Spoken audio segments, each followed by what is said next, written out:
আরজিকর ঘটনার পর ফের উস্কে গেল মনিকা মাহাতো হত্যাকাণ্ড। বুধবার আরজিকর ঘটনাকে সামনে রেখে এবার পুরুলিয়ায় অপহৃত মনিকা মাহাতোর খুনিদের গ্রেপ্তারের দাবিতে পথে নামল আদিবাসী কর্মী সমাজ। গত কয়েক বছর আগে বান্দোয়ানের বাসিন্দা ছাত্রী মনিকা মাহাতো অপহরণ হয়ে যায়। পরে জঙ্গলে কবর থেকে তার দেহ উদ্ধার করে পুলিশ। পরিবারের অভিযোগ ছিল মনিকাকে অপহরণ করে তাকে ধর্ষণ করে খুন করা হয়েছিল। সেই ঘটনার বেশ কয়েক বছর পার হলেও এখনও প্রকৃত দোষীর সাজা হয়নি।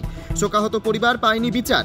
এদিন আরজিকর ঘটনার পাশাপাশি মনিকা মাহাতোর খুনিদের গ্রেপ্তারের দাবিতে বুধবার দুপুরে পুরুলিয়ার ট্যাক্সি স্ট্যান্ডে একটি প্রতিবাদ সভার আয়োজন হয়।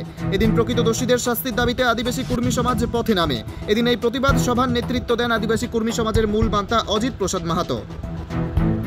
জানেন, এই পুরুলিয়ায় আজও পর্যন্ত ওকে খুন করে লেগে একটা জায়গায় ফেলেছিল, যে ঠিক কোনো রকম লোক যায় না, তার লেগলোকে একটা লোককে মাত্র গ্রেফতার করা হয়েছে, কিন্তু আরো যে আসামি আজও গ্রেফতার করা হয় না। এখন বলছে নামগুলো বলা যাবে না, এই জন্য আমরা নামগুলো লিখেছিলি সেটা বন্ধ করে দিই।